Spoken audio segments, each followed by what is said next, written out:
Bismillahirrahmanirrahim. Assalamualaikum warahmatullahi wabarakatuh. Sobat Tauhid Muslim Story yang dimuliakan Allah, semoga kita selalu dalam keadaan sehat walafiat. Amin ya robbal alamin. Kisah kali ini bersumber dari Imam Muslim yang meriwayatkan dalam sahihnya dari Abu Hurairah. Kisah tentang seorang ahli ibadah di zaman Bani Israel yang bernama Jurais. Di sini akan ada hikmah besar tentang bagaimana Allah Subhanahu wa Ta'ala memberikan pertolongan kepada hambanya ini melalui hal yang tak disangka-sangka. Kisahnya begini sobat-sobat. Ada sebuah kuil yang dibangun di atas sebuah bukit. Nah, di kuil ini ada seorang ahli ibadah yang sangat terkenal. Dia bernama Jurais. Jurais ini sobat-sobatku, usianya masih sangat muda, tapi sangat terkenal di masyarakat bahwa ia adalah seorang rohim yang sangat soleh atau selalu menghabiskan waktunya di kuil tersebut untuk beribadah kepada Allah Subhanahu wa Ta'ala. Rohim ini mungkin dalam bahasa kitanya adalah ustadz. Pada suatu hari, ketika Jurais sedang beribadah di dalam kuilnya, mungkin kalau di Islam, Jurais ketika itu sedang melakukan sholat sunnah. Nah, ketika dia sedang dalam sholat sunnahnya ini, pada saat yang sama, dari luar kuil ibunya memanggil Jurais. "Wahai Jurais anakku, kemarilah engkau, aku ingin berbicara denganmu." Jurais yang mendengar panggilan ibunya ini waktu sholat merasa bingung. Antara ia teruskan sholatnya atau ia menjawab panggilan dari ibunya. Akhirnya, karena dikhawatirkan hubungan antara dia dan Allah Subhanahu wa Ta'ala terganggu, Jurais pun di momen ini mengabaikan panggilan dari ibunya. Keesokan harinya, terjadi hal yang sama. Ibundanya memanggil-manggil Jurais dari depan kuil ketika Jurais sedang melaksanakan sholat sunnahnya. Namun kali ini tetap saja Jurais tidak membatalkan sholatnya untuk menjawab panggilan dari ibunya. Di depan kuil, Jurais tetap melanjutkan sholatnya. Rupanya sobat-sobat, di hari ketiga terjadi hal yang sama. Jurais dipanggil-panggil ibundanya dari luar, dan tetap saja Jurais tidak membatalkan sholat sunnahnya untuk menjawab panggilan dari ibundanya. Namun kali ini, ibundanya jadi kesal walaupun ia sayang pada anaknya. Ada kalanya, di satu momen ia jengkel. Dan hal ini terjadi kepada ibundanya dari Jurais ini. Nah, ketika ibundanya kesal, ia berdoa kepada Allah Subhanahu wa Ta'ala tentang suatu keburukan. Ibundanya berdoa, "Ya Allah, ya Rob, jangan engkau wafatkan anakku Jurais sampai diperlihatkan kepadanya seorang wanita pelacur." Sobat Tauhid Muslim Story yang dimuliakan Allah, beberapa waktu setelahnya, waktu itu ada sekumpulan orang-orang kafir munafik yang sedang berbincang-bincang di suatu tempat. Mereka ini membenci Jurais karena kesalehannya. Ya wajar saja sobat-sobat, sebaik apapun manusia kepada orang lain, pastilah ada segelintir orang yang tidak menyukainya. Artinya mustahil untuk kita sebagai manusia bisa membuat semua orang menjadi menyukai kita. Nah, orang-orang munafik ini ketika tengah menceritakan keburukan tentang Jurais, tiba-tiba lewat di depan mereka seorang wanita yang merupakan wanita cantik di negeri itu. Kemudian wanita ini mendatangi mereka dan berkata, "Bagaimana jika kurayu dia? Pastilah ia akan tergoda karena kecantikanku. Secara selama ini aku sering dikejar-kejar oleh laki-laki di negeri ini." Mendengar hal ini, salah seorang dari munafik ini berkata, "Baiklah, silakan coba. Aku yakin pasti Jurais akan luntur keimanannya jika digoda olehmu." Antara si wanita dan orang-orang munafik ini saling merencanakan sesuatu yang buruk untuk menggoda Jurais di kuilnya. Sobat-sobatku seiman, pada suatu hari, si wanita cantik ini berdandan supaya ia terlihat lebih cantik untuk menemui Jurais. Kemudian, setelah ia menyiapkan dandanan yang bagus, ia datang ke kuil tempat di mana Jurais setiap hari beribadah kepada Allah Subhanahu wa Ta'ala. Si wanita ini pun langsung masuk ke dalam kuil. Dan ketika itu, ia bertemu dengan Jurais dalam keadaan ia sedang duduk, sedang bertasbih kepada Allah Subhanahu wa Ta'ala. Lalu si wanita ini mendekati Jurais dan ia mulai merayu. Namun, ketika si wanita mendekati Jurais dari sebelah kiri, Jurais langsung memalingkan wajahnya ke sebelah kanan. Begitu juga sebaliknya.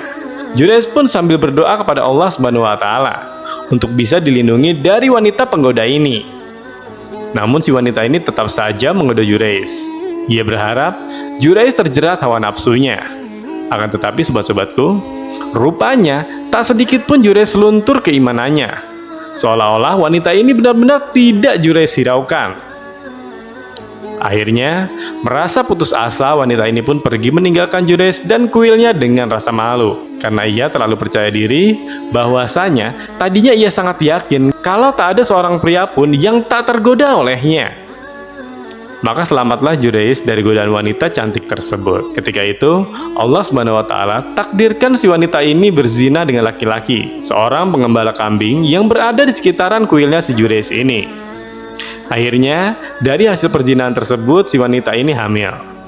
Tapi sobat-sobat, untuk menutupi rasa malunya, karena si wanita ini pernah ditolak tempo hari oleh Jurayz. Ketika itu, ia mengatakan kepada orang-orang bahwa anak yang ada di dalam kandungannya itu merupakan hasil perzinahan dengan Jurayz si ahli ibadah. Sebagian dari mereka ada yang percaya, namun ada sebagian dari yang lain mengatakan bahwasanya wanita ini tengah berdusta. Lihatlah sobat-sobat, bagaimana fitnah yang dibuat oleh wanita ini kepada seorang alim ulama di negerinya. Namun Allah Subhanahu wa Ta'ala akan selalu melindungi hambanya yang soleh dan selalu bergantung kepadanya. Singkat cerita, seiring berjalannya waktu, bayi ini pun terlahir. Maka ketika itu, orang-orang munafik yang tidak menyukai ulama, mereka ini secara beramai-ramai mendatangi kuil Jurayz mereka secara paksa, masuk ke dalam kuil dan menyeret Jurayz keluar dari kuil dengan cara yang kasar. Kemudian mereka memukuli Jurayz dan sebagian orang-orang munafik lainnya menghancurkan kuil tersebut sampai rata dengan tanah. Jurayz yang sedang dipukuli dan lalu berkata, "Ada apa ini? Kenapa kalian lakukan ini?" Namun terus saja mereka menghakiminya tanpa menghiraukan perkataan Jurayz. Bahkan sobat-sobat, suatu ketika salah seorang di antara mereka yang melempari kotoran ke Jurayz. Akhirnya kuil dan Jurayz pun hancur dan babak belur ketika itu. Setelah mereka selesai menghakimi Jurayz, Jurayz berkata lagi kepada mereka, "Kenapa kalian lakukan ini? Apa yang salah dariku?" Dan salah seorang dari mereka berkata, "Wahai Jurayz, engkau telah berzina dengan wanita ini, dan dia telah melahirkan seorang anak hasil hubunganmu dengannya." Ketika dilihat Jurayz, ternyata si wanita ini adalah wanita yang tempo hari menggodanya. Namun ia tolak karena takut kepada Allah Subhanahu wa Ta'ala. Dan pada akhirnya, Jurayz berdoa kepada Allah Subhanahu wa Ta'ala supaya masalah ini bisa ditemukan jalan keluarnya. Jurayz baru tahu kalau mereka menghancurkan kuil dan memukulinya rupanya karena telah difitnah dari wanita ini. Setelah berdoa kepada Allah Subhanahu wa Ta'ala, Jurayz meminta kepada mereka untuk dibawakan bayi itu kepada dirinya. Kemudian bayi itu dibawa ke hadapan Jurayz. Lalu Jurayz menekan perut bayi itu dan berkata kepada bayi itu, "Siapakah ayahmu?" Atas izin Allah Subhanahu wa Ta'ala, tiba-tiba bayi ini bicara dengan mengatakan, "Ayahku si Fulan sang pengembala kambing." Dan ini didengar semua orang termasuk juga wanita itu. Maka orang-orang pun takjub dengan fenomena bayi yang bisa bicara ini. Akhirnya orang-orang munafik ini menyesal karena telah menghancurkan kuil dan menghakimi Jurayz. Mereka pun mendekati Jurayz, mengusap dan memeluk Jurayz untuk meminta maaf atas peristiwa ini. Sampai-sampai mereka mengatakan kepada Jurayz, "Bagaimana kalau seandainya kami bangun tempat ibadahmu dengan terbuat dari emas?" Mereka berkata demikian karena mereka bersalah dan hendak bertanggung jawab. Namun sobat-sobat, Jurayz mengatakan tidak perlu. Kembalikan saja sebagaimana semula sebelum kuil itu kalian hancurkan. Sobat Tauhid Muslim Story yang dimuliakan Allah, ada hikmah besar dari peristiwa ini. Yang pertama, para ulama mengatakan jika seorang sedang sholat sunnah dan di saat yang sama orang tuanya memanggil, maka lebih baik menunda sholat sunnahnya dan menjawab panggilan dari ibunya. Setelahnya, baru bisa melanjutkan sholat sunnahnya kembali. Karena menjawab panggilan ibu dan berbakti kepadanya itu hukumnya wajib. Yang kedua, doa seorang ibu sangat besar kemungkinannya untuk diijabah oleh Allah Subhanahu wa Ta'ala.